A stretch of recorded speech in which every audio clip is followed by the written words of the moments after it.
And away from the court, President Bola Tinubu has directed the immediate slashing of expenses on all official travels by 60%.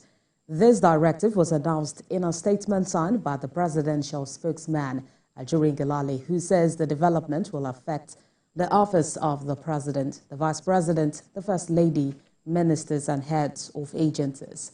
With this directive, huge security detail that follow the president around on local trips will also be reduced and allow the security agencies and states that the president will visit to handle security arrangements for the president.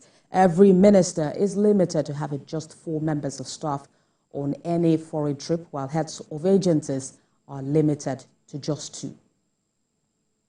His Excellency President Bola Ahmed Tinubu has, by his most recent directive, approved a massive cost-cutting exercise that will cut across the entire federal government of Nigeria and the offices of the president himself, the vice president, and the office of the first lady. It will be conducted in the following fashion.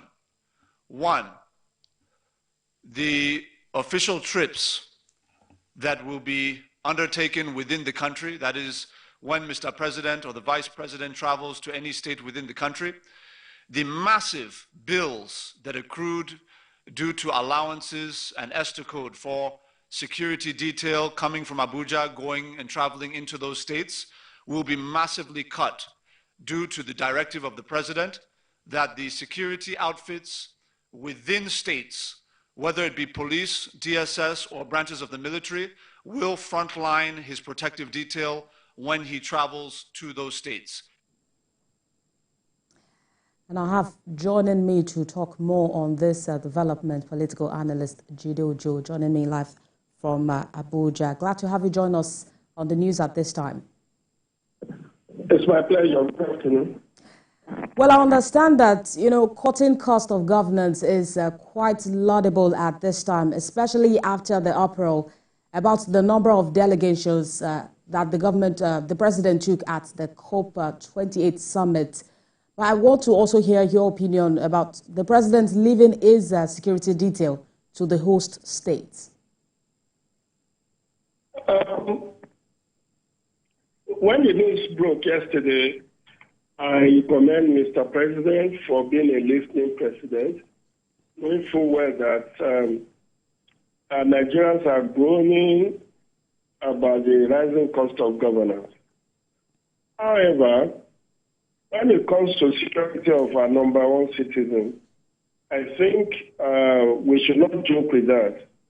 So I will ask him to consult with his security managers, from the Chief of Army, Chief of Defense Staff to Chief of Army Staff, DG, DSS, and all those responsible for his management of his security. If the decision he has taken will not jeopardize his safety and security. However, for other categories of staff, going with him on any official assignment within and outside Nigeria, that is in order. He doesn't need tons of people to go with him on foreign trips before those trips will be meaningful and successful. The other point is, we have seen this before.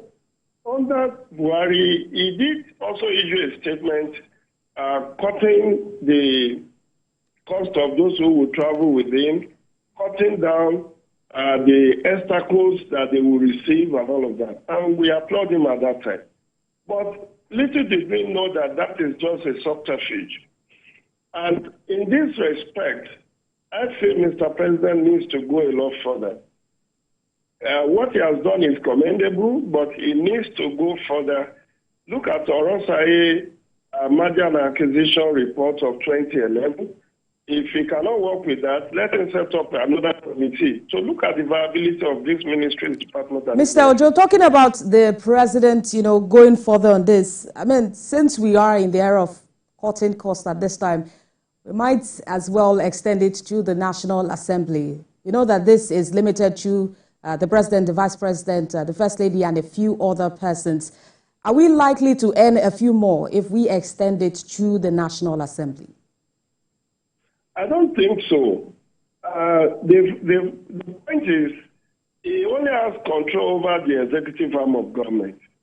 He cannot dictate to the President of the Senate and the Speaker of Reps how many people will travel with him on official assignment. Likewise, he cannot dictate similar things to Chief Justice of Nigeria and Chief Registrar and the Justices of the Supreme Court or other courts. So we must understand that there is what is called principle of separation of powers and checks and balances. What he has done is to lead by default, and I feel what he has done is commendable, but I'm not too sure whether he can lord it over the National Assembly or the judiciary to follow suit. He can only persuade, he can only advise, but he cannot mandate them to do as he has done, because lawyers will tell him he does not have that power.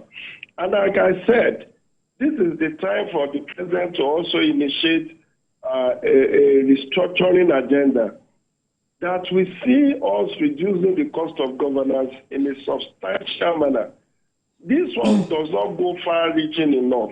What if the money is saved and is looted by those who are in charge of those things? So I think we should just look at the bigger picture of how do we ensure and reduce significantly the cost of governance in Nigeria. I learned we have over 1,200 ministries, departments, and agencies. Are they fit for purpose? Are they yielding value for money? Can we look at reducing the number of agencies? Can we look at reducing even the number of National Assembly members, the members of state houses of assembly, the number of state... Mr. Jide, well, I agree with you on the fact that the president cannot actually, force this on the other arms of government, but we also expect uniformity at this time, especially at the time that our economy is. But away from that, we had the special assistant saying yesterday, was quoted to have said that the essence of this is to restore sanity and also prudence to the management of Nigeria's resources. What other areas of the economy are likely to benefit from this? That's part of what I've said, that the other side is looking at the existing number of ministries, departments, and agencies, whether we should not think of merging some of them. That has been on the drawing board for over 10 years. If he has the political will, he can actually merge many of the existing ministries, departments, and agencies. For instance, I do not see the need for Ministry of Police Affairs.